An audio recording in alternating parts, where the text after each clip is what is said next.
children, the important topic of an androecium is your development of male gametophyte. This phenomena is also known as your microsporogenesis or microgametogenesis. Okay, children. During the process of your male gametophyte, what happens? Two types of cells are going to form that too will be unequal in shape. The larger cells are vegetative cells and the smaller will be your generative cells. Okay.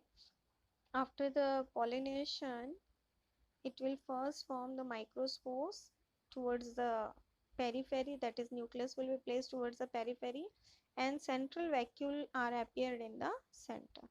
Okay. Next one you see children, the generative cells. What is generative cells? Definitely it will be your the reproductive cells. Okay, and later it is going to form your vegetative cells. And it is also known as your intine. Two parts are there, exine and intine. That last class we had studied. Exine generally secretes your that tapetum that will be responsible for the nourishment purpose. Okay, children. See how the process will be carried out. Figure number A to Z. This is a complete process of development of the male gametophyte. From A to B, you can see how the cells are going to divide and the vacuole will be enlarged. As you people are knowing that the vacuole is the storage unit or the storage food material for the plants. After that, in the figure number C, again there will be enlarged in vacuole and your the first cells that will be also enlarged. As you can see, it is blank. That is your generative cells. After that, what happens, children? In figure number D, it will go for the meiosis cell division. One cell will divide into two, two will divide into four, and so on. The process will be carried out. So generative cell will be as it is.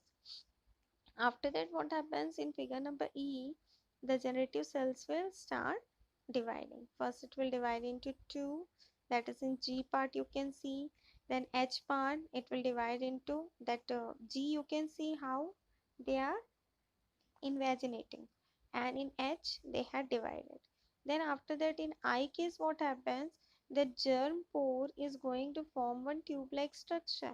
There only the pollen grains or the pollen tubes are going to be migrate from the androecium or the male gametophyte. Okay, children. So this is the complete development of a male gametophyte in angiosperm plants. Now see children, this is another one, that is gynoecium, very important one. It is also known as your megasporophyle. It is also called as pistil. That gynoecium is generally having three parts, that is style, stigma and ovary. Stigma is at the top, style will be the tube-like structure and ovary will be at the bottom. When we talk about the structure of ovule, the it is divided into various parts. The first one is your funicule. Funicule generally it will be stalk like. Then after that hilum will be there. Hilum is also just beneath the funicule and it will be a attachment between your funicule and hilum. Then chalza will be there. Chalza is the posterior region which consists of your ovules. Then nucleus will be there. That nucleus is made up of your parenchymatous cells. Okay. Then integument is there. Integument is nothing but it will be two coats of the seeds. What all ovules will be there? That ovule is going to be coated by the integument. Lychee, nutmeg. In this, we will get the tritegemic. Okay. Others, it will be two layers will be there. Then microphylla, just beneath the integument, microphylla will be there, that will be responsible for the passage purpose. Then rapha is there. Rapha, that is funiculus. Funiculus is fused with the rapha. And what happens, children? This will form the rapha. Okay. Then hypostasis. Hypostasis, what it is going to form? It will form a lignified tissues. Okay. And it also consists of, that is in between the vascular bundle it will be present. Then your next one is your epistis. Epistis, it is also a lignified cells which will be responsible for the embryo sac. See children, in this figure The small opening is known as your microphylla, okay, from where only the fusion is going to take place. Then funicell, just like a white color tube-like structure is there, that is your funicell. Inside the particular microphylla, you can see the egg is divided into two, that is antipodal cells and the egg cells. And between that two, you will found the secondary nucleus. So when we will study further about the double fertilization, how the fusion is going to take place in the plants twice, why we are saying it as double fertilization, that we will see here. Okay, next topic further we will see that one. Then in between spaces there, that is known as your chalza. Okay children, so this is a typical structure of your ovule, or you can say that gynoecium. Here you can see children, that receptive surface of stigma, okay, that is your stigma. Then small tube-like structure is there, that is your style, it is written. Then the bottom swollen part is your ovary. Ovary is little bit enlarged in shape.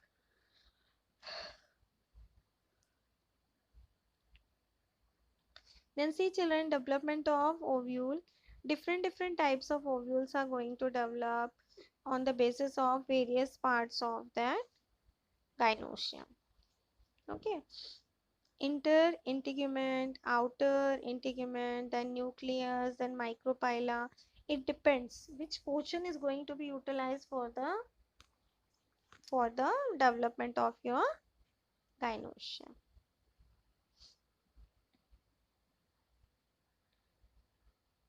Okay, see children, the process of development of megaspores from archisporial cells in the nucleus is known as your megasporogenesis. Megasporogenesis. Why we are saying it as megasporogenesis?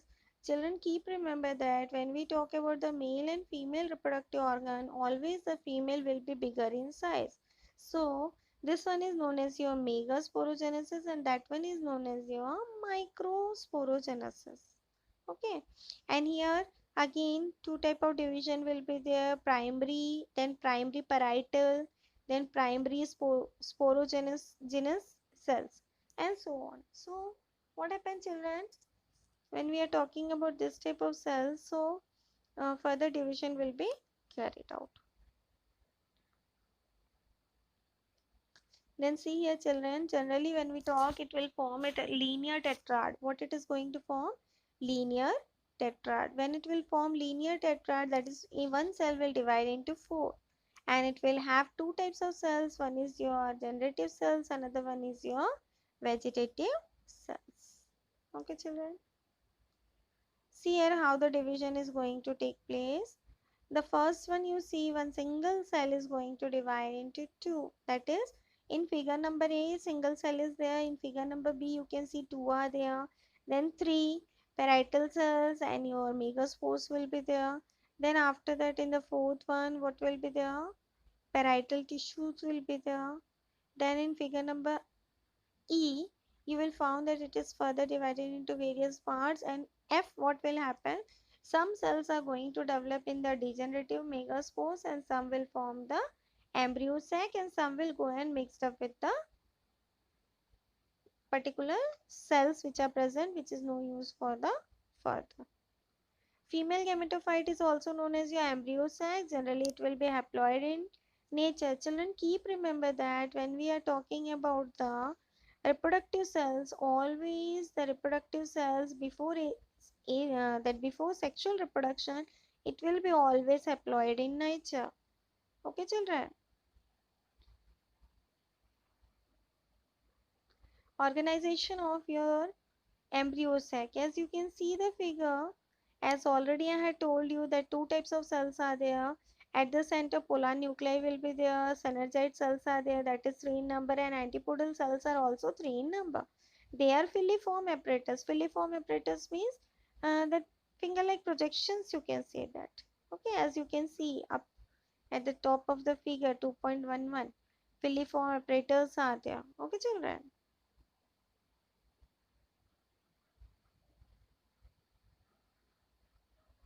Okay, next important topic is your pollination. As already from the beginning we had studied about the pollination. pollination means that the pollen grains are going to be pollinated by the help of certain pollinating agent such as your mosquito, housefly, then your insect, okay, by wind, by air, and so on. Okay, children, two types of pollination is there.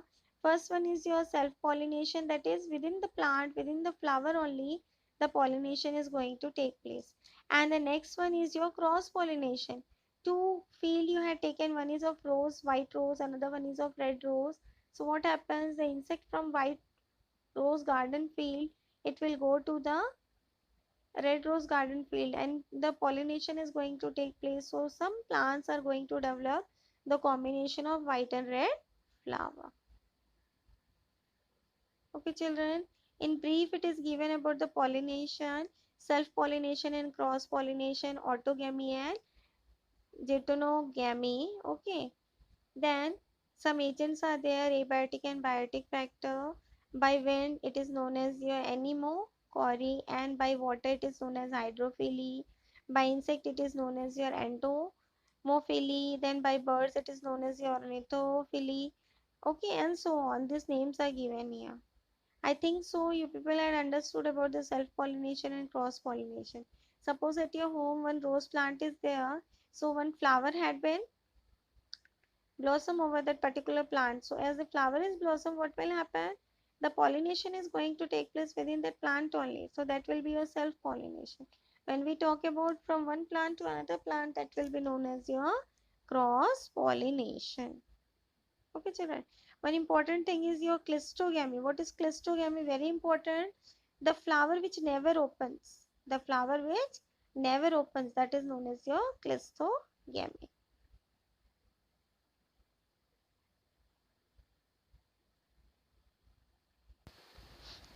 Okay, children, you see here cross pollination or xenogamy.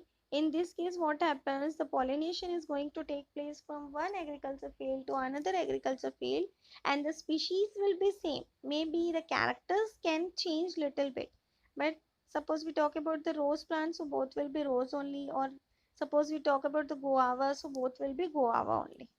Okay, children, what are the advantages of cross pollination? We will get good quality or hybrid variety. After that, the lifespan will be more as compared to the normal one. And what's the desired characteristics will be there that we will get. Okay, children. What are the typical agencies of cross pollination? Already I had told you two things are there, abiotic and biotic. Abiotic, children, wind, water, and the biotic, any of the living factor. It may be animal, it may be bird, it may be anything. Okay.